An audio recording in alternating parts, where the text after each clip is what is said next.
SNX Marathi, Siddheshwar news express, सत्यासाठी SNX सोबत।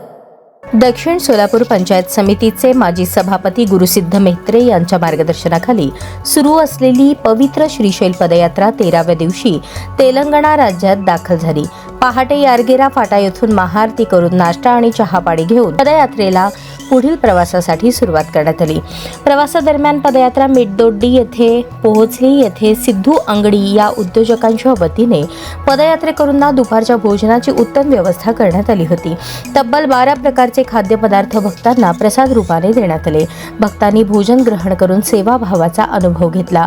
भोजनानंतर जवळील एका मठात काही वेळ विश्रांती घेण्यात आली। भजन, नामस्मरण आणि प्रार्थनेत दुपारचा वेळ घालवण्यात आला। यानंतर पदयात्रा पुढे मार्गक्रमण करत तेलंगणा राज्यातील आयजा गावात दाखल झाली। येथे रात्रीच्या मुक्कामाची व्यवस्था करण्यात आली होती। विशेष म्हणजे रायचूर येथील पर्वतय्या हिरेमठ भक्तांनी आयजा येथेही सर्व पदयात्रेकरूंना भोजनाची व्यवस्था केली होती। सायंकाळी आयजा येथे महापूजा आणि महाआरतीचा कार्यक्रम मोठ्या भक्तिभावात पार पडला।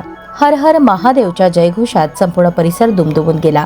तेलंगणा राज्यात पदयात्रेचे आगमन झाल्याने हा दिवस विशेष आणि ऐतिहासिक ठरला। दरम्यान सिद्धेश्वर न्यूज एक्सप्रेस या पवित्र श्रीशैल पदयात्रेचे दररोजचे वृत्तांकन संपादक रेवणसिद्ध मेंढगुदले हे करत असून यात्रेचा प्रत्येक दिवस जनतेपर्यंत पोहोचवला जात आहे।